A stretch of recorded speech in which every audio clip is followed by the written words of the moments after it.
Welcome everyone in the Bullock community to round 8 of the Paddock The Goals Flood Recovery Series, brought to you by the Bullock Shire Council in partnership today with Roland Media, Northern District Community Health, our partner councils Loddon and Gannawarra Shires, the 6Cs, Witchy-Proof Neighbourhood House, Goodwin Village, Donald, Game B Safety, North Central Football League, and with funding support, of course, from the Department of Family Fairness and Housing, State and Federal Government Community Recovery Program, coordinated by the amazing team at Emergency Recovery Victoria.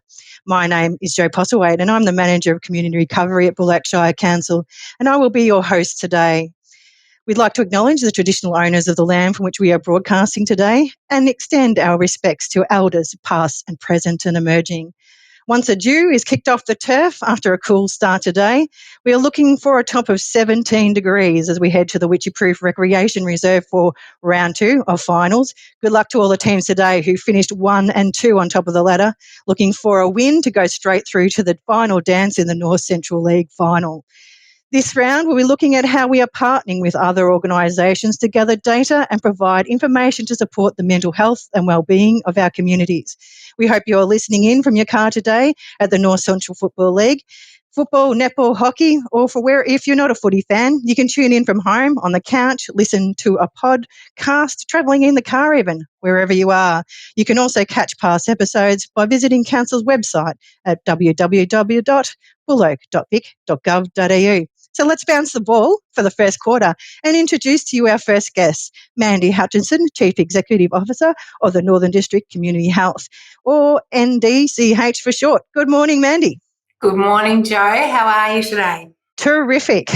Well, NDCH have been more than just kicking goals. They've been the backbone of our defence in leading the community recovery, as well as a key player alongside our local government areas in Bullock, Loddon and Gannawarra.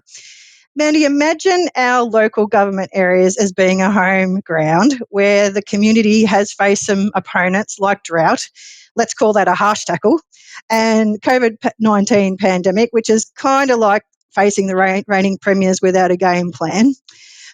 Briefly tell us about some of our past collaborations to support our communities, such as Tactics for Tough Times. Thanks, Jo. I'm loving the analogies with football, and I'm actually president of the Leachville Gumbow Netball Club. So I like to talk in netball terms, Jo, and I'm sure there's plenty of listeners out there passionate about netball, and I completely see what you mean about being faced with a challenge when we're not expecting it, and our communities across Bullock, Loddon and Gannawarra, or the BLG, which is a bit like the BFG, the old Big Friendly Giant, have certainly had our fair share of those challenges over the years. And back in 2000, and I think it was probably 2019 to 20, we were really concerned about that and collaborated with Bullock, Loddon and Gannawarra to design this program called Tactics for Tough Times, because we were really concerned about people's wellbeing and making sure that they had a bit of a toolkit, I suppose, about how to look after themselves during these challenging times.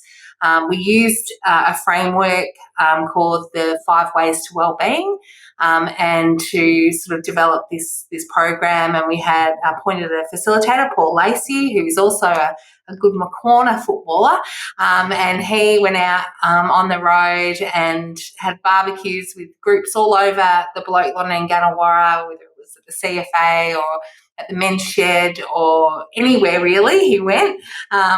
He spoke to council staff as well about looking after yourself using that framework of 5 ways to wellbeing. And it was really quite a good success, Jo, I think. It started conversations with people about, the importance of being active, keeping learning. These are the 5 ways to wellbeing I'm talking about now, Jo.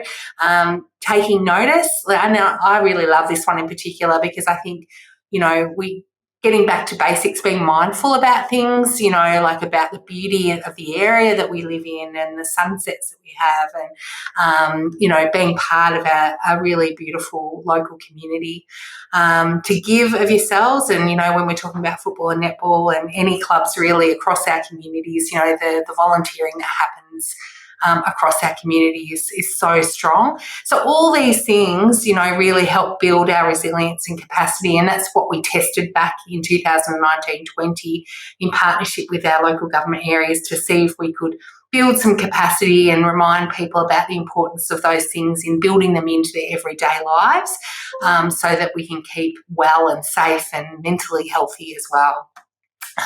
So that's kind of how it all started, Joe, and it was a great collaboration, and we had such good support from across the catchment, and many sausages were had, and many cups of tea were drunk, and I think it was a really great start to something that we were able to now leverage with this coming flood that we've just recently had again. And of course, in between that, Joe, we had a pandemic. So we've had our fair share, haven't we? We certainly have, and I love your measure of success being the number of sausages and cups of tea.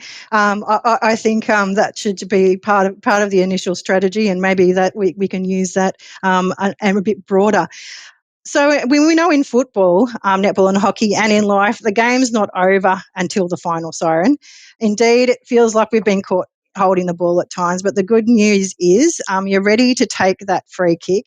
We're pooling together some experience from previous seasons and lessons learned from fighting off some metaphorical sort of bushfires, insights, comprehensive research, and some invaluable home game advantage learned experience that you've just talked about. Can you tell us a little bit about the Community Resilience and Recovery Initiative that you've put forward? Yeah, sure. So building on that, we sort of had that great, experience with the 5 ways to wellbeing, using that for tactics for tough times. And when this, the pandemic rolled around after that, and then the flood, we really started thinking about, it was a great initiative, but is it the right thing for us? Do you know what I mean? Is it something that is evidence-based, for example? Are there people who've already done research around developing wellbeing and resilience to better cope with these disasters? So we're really lucky to be in a partnership with other community health services, and we reached out to them, and some of them had developed a model called the Community Resilience Recovery proposal or model that was based on the after the fires.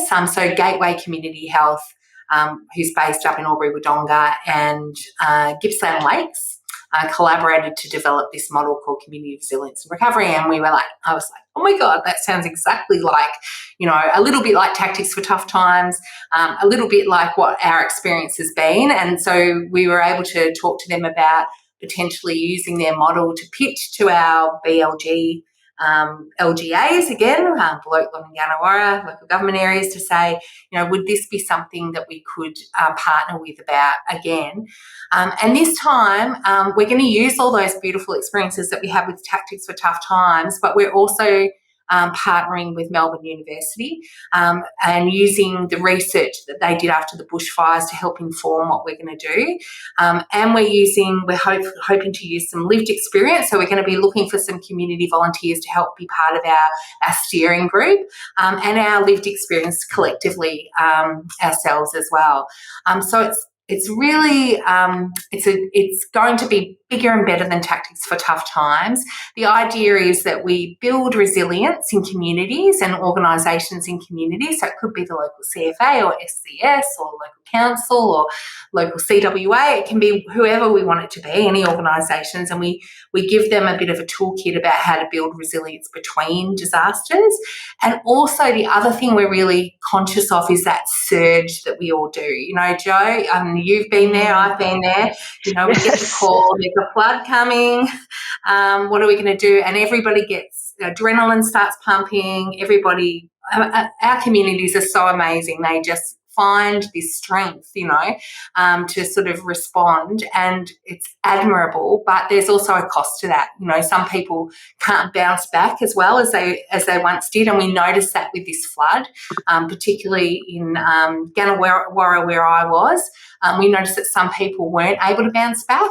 This time they were just a bit exhausted. Really, they were really weary, and we really needed those people. So we started thinking, well, how do we support people better so that they don't feel so distressed when it happens again? How do we build people's capacity, and so this is a really interesting point. So there's a couple of elements to this. There's this building this team so that we can surge and not have as much, lag effect on ourselves, so that we're able to do it again in a really, really good way, and also building resilience between disasters so that we're able to sort of cope with all of that. So it's pretty exciting. It's ambitious. We're really pleased that we've got the support of the Paddock and Gannawarra LGAs for this, for a 2-year project. And we've got a partnership, as I said, with Melbourne University and with Gateway Community Health, who are going to provide us with some great, we've got amazing people there who are real experts in trauma and how we work with that and support people to avoid trauma. That's what we're trying to do. So we're a bit excited about this project, Jo, and where it's going to go. We are certainly excited too. And it's important, so important, these collaborations to advocate. And we've got to, of course, thank the state and federal government's community recovery program, which essentially are funding these initiatives. So it's very important to advocate for increased state and federal funding to empower and for our communities and for these particularly valued community-based services. And, as I am hammering home the winter sports figurative narrative, your team has certainly pulled Nicholas Rippon, who's from our Birch at Watcham, or Trent Donnan, who's from Sea Lake Nandali. These gents, of course, were the winners of the North Central League's Best and Fairest just recently. So we've got to throw those things in there too. We're actually just curious. In comparing the current level of community engagement with external health and wellbeing service providers in the community in Loddon, Bullock and Gannawarra areas, how's the engagement going currently? What are you sort of seeing with local community-based service providers? It was really interesting. We had a conversation last night with our community reference group, and so they're people who live in our community, and just to sort of start testing this, are people ready for these conversations? We're finding that people are starting to be, but some are still a bit weary and sort of going, you know what, we're still got a lot on our plate, and we're not quite ready to have these conversations. But there's also been some really promising signs. We did a couple of events recently over the last month, two gumboots, women and work boots events in Loddon and Gannawarra, and they were really well attended by women across the community. So we had 100 attend each of the events. They were sellout events. We had some great guest speakers, great food in beautiful locations. And we kind of went, here we go. We reckon people are ready to start engaging again. So I think there is starting to become a level of readiness, Jo, for these conversations. And really, I think also people, are aware of the weariness and about, the feeling of I've been asked enough to do all this. Do you know what I mean? I'm a bit done at the moment. I need to replenish. So, but I think people are starting to sort of step out of that. It's probably the excitement of finals and seeing players, like you mentioned before, playing in grand finals. I think people are, we can't help ourselves. We go, come on, let's get ready for the next challenge. So I think if we can frame it in a way that it's going to be something that's going to make a difference, a real difference, because we are using this framework, we're having this partnership with Melbourne Uni, who've got amazing evidence. Like when I was speaking to them the other day, Jo, I was so excited. It was like they were giving me tips about how to do a good tackle in a really beautiful way. They were giving us great ideas about how to build hope again and how to focus, but also not coat over the fact that it was really bloody hard. So, being real about things, but also building hope and building skills. So I think it is going to be a bit like coaching a big football club or netball club, Jo, and it's going to be a little bit of, believe in the people who are involved. And I think that the fact that we've got such a beautiful partnership between local government, ourselves, community health. We have great partnerships with, say, East Wimmera Health and Bort and Inglewood Hospitals and Kerang and Kahuna Hospitals and our LEN, our North Central LEN. There's just such a great willingness of all these people who've all also been there through these times with us to give us this guidance. I feel like we've got a great team, and our community are going to be our biggest supporters. We certainly have. We certainly have. And while we're actually giving a few shout outs, I'll probably shout out to our colleagues, Narelle from Ganawara, Mel and Josie from over at Loddon. We know you're probably listening in today, and you've been doing a great job leading in the flood recovery in your respective communities. I look forward to pulling on the white pants and the shirt and providing that training support, if we can, in the background with the initiative that you're bringing to us. Thank you very much for coming to join us today, Mandy. We really appreciate the time you've given us, and we really look forward to rolling this out and working more cohesively with our communities over the next 2 years. Stay tuned, community champions. More uplifting stories are on the way.